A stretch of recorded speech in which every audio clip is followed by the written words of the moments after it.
তুলিকার মা যখন তার দাদু ঠাম্মাকে সেবা করে, তখন তুলিকার ছোট পিসি তুলিকার মাকে বলেছিল, বৌদি, আমার বাবা মাকে তুমি একটু সেবা করো বৌদি, তুমি ছাড়া আর তো কেউ দেখবার নেই। বড় বৌদি তেমন দেখে না, আর ছোট বউ তো নিজেকে নিয়েই ব্যস্ত থাকে। আমার বাবা মাকে তুমি ছাড়া আর কেউ দেখবার নেই। তুলিকার মা এমনিতেই তার শ্বশুর শাশুড়িকে খুব সেবা করেছে, ছোট ননদ বলেছে বলে করেছে এমনটা নয়। তুলিকার ছোট পিসি তুলিকার মাকে কথা দিয়েছিল, বলেছিল, মেজ বৌদি, তুমি আমার মা বাবাকে এত সেবা করছো, মায়ের যে সমস্ত গয়না আমার কাছে আছে, তোমার মেয়ের বিয়ের সময় আমি সেই গয়নাগুলোর প্রায় অর্ধেক দিয়ে দেব। মেয়ের বিয়ের জন্য তোমার চিন্তা করতে হবে না। আমি জানি তোমাদের আর্থিক অবস্থা ভালো নয়, মেয়ের বিয়ের জন্য তো একটা চিন্তা আছে, তাই গয়নার দিক থেকে তোমাদের কোনো চিন্তা করতে হবে না, আমি আছি, এই বিশ্বাসটা আমার উপর রাখতে পারো। তুলিকার মা তুলিকার পিসির এই কথা শুনে একটু আশ্বস্ত হলেও বিশ্বাস করতে পারেনি, কারণ তুলিকার মা জানে তুলিকার ছোট পিসি যখন বিয়ে হয়নি কেমন ভাবে অত্যাচার করেছিল তুলিকার মার উপরে। তাই তার কোনো কথাই তুলিকার মায়ের যে ভরসা জোগাবে না, সেটা তুলিকার মা জানে। দেখতে দেখতে তুলিকার দাদু ঠাম্মা সবাই চলে গেল। আস্তে আস্তে তুলিকা বড় হতে লাগলো। তুলিকার যখন বিয়ের সময় হলো, গরিবিয়ানা মতে তুলিকার বাবা বিয়ের বন্দোবস্ত করলো। গয়না দেওয়ার কথা ছিল তার ছোট বোনের, কিন্তু তুলিকার বিয়ে চলে এলেও গয়না নিয়ে কোনো কথা তুলিকার ছোট পিসি বলেনি। তুলিকার মায়ের টুকটাক গয়না ছিল, কানের দুটো ছোট রিং, হাতের দুটো চুড়ি, এছাড়া আর কিছু নেই। তুলিকার বাবা যে টাকা পয়সা একটু আধটু জমিয়েছিল তার কিছুটা দিয়ে আর তুলিকার মায়ের ওই দুটো গয়না দিয়ে তুলিকার কানের আর গলারটা হয়ে গেল। ছেলের আংটি তো দিতেই হবে, তাই তুলিকার বাবার যে আংটি ছিল সেই আংটি দোকানে দিয়ে আর কিছুটা টাকা দিয়ে নতুন একটা আংটি বানালো। এইভাবে তুলিকার বিয়েটা সম্পন্ন হলো। দেখা গেল তুলিকার বিয়ের সময় তুলিকার ছোট পিসি একটা ছোট্ট মতো মঙ্গলসূত্র নিয়ে হাজির হয়েছে। সেই গয়নাটা আবার ভাইঝির গলায় খুব আদর করে পরিয়ে দিচ্ছে। তুলিকার পিসি বোধহয় ভুলেই গেছে সেই দিনের কথা। তার কথার উপর যদি ভরসা করে সত্যি সত্যি তুলিকার মা বসে থাকতো, তাহলে হয়তো তুলিকার বিয়েটা বিয়ের আসরেই ভেঙে যেত। দেখতে দেখতে তুলিকা তার শ্বশুর বাড়িতে চলে গেল। এর প্রায় 5 বছর পর তুলিকার কাকার মেয়ের বিয়ের ঠিক হলো।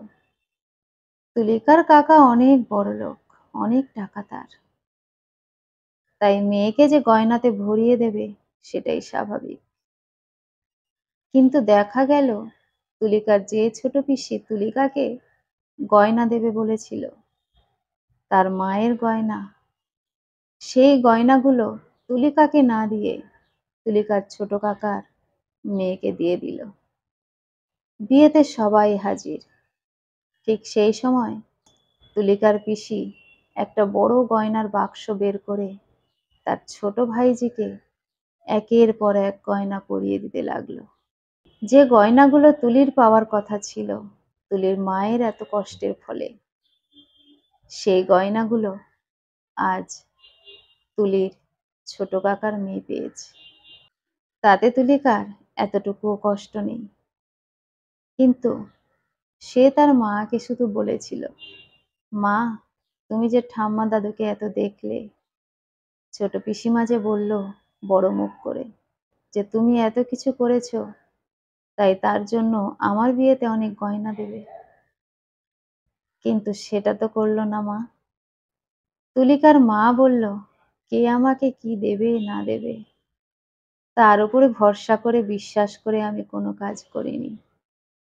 তারা আমার শ্বশুর শাশুড়ি, তাদেরকে দেখা আমার কর্তব্য বলে মনে করেছি, তাই তাদেরকে দিনের পর দিন সেবা করে গেছি। তোর ঠাম্মা ছিল 3 বছর পড়ে, আর তোর দাদু ছিল 5 বছর। তাদেরকে আমিই টেনেছি। তোর পিসি আমাকে লোভ দেখাবে, আর সেই লোভে পড়ে আমি আমার মেয়ের জন্য গয়না না বানিয়ে চুপচাপ থাকবো, সেটা কখনো হয় মা? আমরা গরিব মানুষ, আমাদের কেউ কিচ্ছু দেবে না।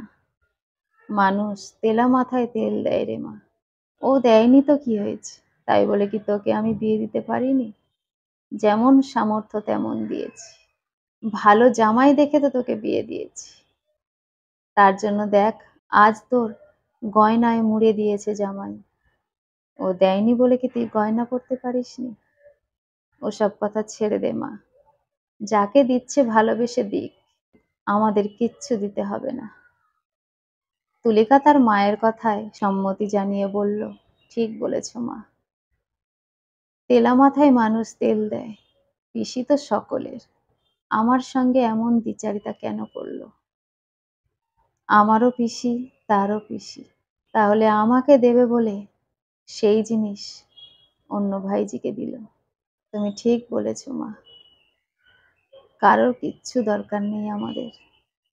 আমাদের নিজেদের যেটুকু আছে তাই নিয়েই আমরা সুখে থাকি। ছোট পিসিমা দেয়নি বলে কি আমি গয়না পরতে পারিনি? তোমার জামাই আমাকে গয়নায় মুড়ে দিয়েছে। তবে ছোট পিসিমা আমার দিকে হাঁ করে তাকিয়েছিল মা। যখন তার ছোট ভাইজিকে গয়নাগুলো পরিয়ে দিল তখন আমাকে খেয়াল করেনি। গয়নাগুলো পরিয়ে দিয়ে একটু এপারে এসে ভালো করে ছোট ভাইজির দিকে তাকিয়ে রইল। গয়না দিয়ে সেজে তার কেমন লাগছে। তার কিছুক্ষণ পরে পাশে তাকাতেই দেখলো আমি দাঁড়িয়ে আছি। তখনই আমার দিকে তাকিয়ে হাঁ হয়ে গেছিল। তারপরেই আমাকে জিজ্ঞেস করলো, তুলি, তোর গায়ে যে এত গয়না, এগুলো কি সব সোনা? আমি তখন বললাম যে, হ্যাঁ পিসিমা, তোমার জামাই সমস্ত গয়নাগুলো বানিয়ে দিয়েছে। এত গয়না আমার ভালো লাগে না জানো পিসিমা। একটা সময় তো অঙ্গে গয়না তুলতেই পারিনি, এমনকি বিয়ের সময়ও কানের একটা দুল আর গলার সরু চেন ছাড়া আর তো কিছু জোটেনি। সেই জন্যে গয়নার প্রতি নেশা আমার তেমন নেই। তোমার জামাই তো প্রতি বছরই আমাকে কিছু না কিছু বানিয়ে দেয়, এক প্রকার জোর করেই দেয়, তাই জন্য এত গয়না হয়ে গেছে। ছোট পিসিমা আর দাঁড়ায়নি মা, একটুখানি দাঁড়িয়ে দেখি অন্যদিকে চলে গেল। তুলির মা বলল, আসলে দাঁড়াবে কি তোর পাশে? তুই যে এই কথাগুলো মনে রেখেছিস সেটা তো তোর পিসি বুঝতে পারেনি। বিয়ের সময়ের কথাটা তুলেছিস, তোর পিসি তো কখনো ভাবতেও পারেনি যে সেই কবে কথা দিয়েছে সেই কথাগুলো তোর বা আমার সকলের মনে আছে। যখন দেখলো তোর মনে আছে তখনই আর সে তোর পাশে দাঁড়াতে পারলো না, লজ্জায় সে চলে গেছে। তবে কি জানিস মা, একটা কথাই আমার মনে হচ্ছে বারবার, গরিব মানুষদেরকেই এরকম মন ভোলানো কথা বলে ঠকানোটা খুব সহজ। কলমে ও কণ্ঠে, সোমা।